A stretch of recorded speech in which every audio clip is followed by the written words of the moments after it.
প্রিয় দর্শক বন্ধু, মাননীয় শ্রী কাঞ্চন মল্লিক তার একটি বক্তব্য ভাইরাল হয়েছে। আর.জি. কর সংক্রান্ত বিষয় নিয়ে তার এই বক্তব্য। আমার ধারণা, এই বক্তব্য শোনার পর আমার ধারণা তার একটু পড়াশুনো করার দরকার আছে। সম্ভবত এই ভুলভাল বক্তব্যের কারণেই মাননীয় সাংসদ শ্রী কল্যাণ বন্দ্যোপাধ্যায় তাকে তার প্রচার গাড়ি থেকে নামিয়ে দিয়েছিলেন। আগে শুনুন কি বক্তব্য, কাঞ্চন মল্লিক ঠিক কি বলেছেন। অনেকেই শুনছি দুর্গাপুজোর অনুদান নেবেন না বলেছেন, সেটা তাদের ব্যক্তিগত মতামত, ব্যক্তিগত সিদ্ধান্ত। ভালো, তা যারা কর্মবিরতি করছেন শাসক দলের বিরুদ্ধে বা বলছেন, তারা সরকারি বেতনটা নিচ্ছেন তো না নিচ্ছেন না? মানে আমার প্রশ্ন, বোনাস টোনাস যে হয় তো সরকারি, সেটা নেবেন তো না নেবেন না?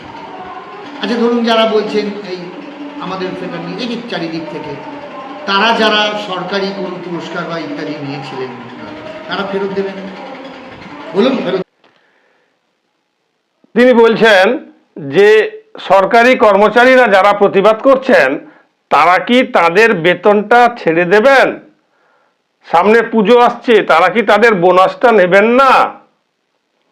কাঞ্চনবাবু, অদ্ভুত যুক্তি আপনার। জনগণ ট্যাক্সের টাকা দেয় এই কারণে, সরকারি কর্মচারীরা তাদের বেতন পাবে বলে। আপনিও যে ভাতা পান, এমএলএ ভাতা, সেই ভাতার জন্য জনগণ ট্যাক্স দেয়।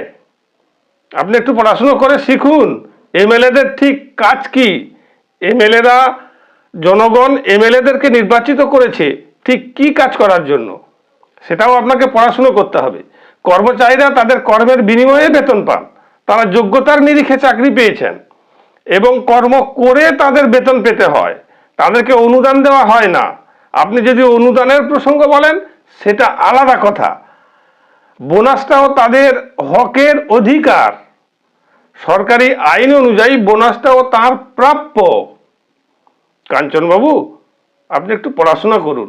আমরা সবাই আপনার ফ্যান, আপনার অভিনয়ের ফ্যান, আপনার কৌতুক অভিনয়ের ফ্যান, কিন্তু এই জায়গাটা কৌতুক অভিনয় করার জন্য নয়, তাই না? কথাটা মনে রাখুন।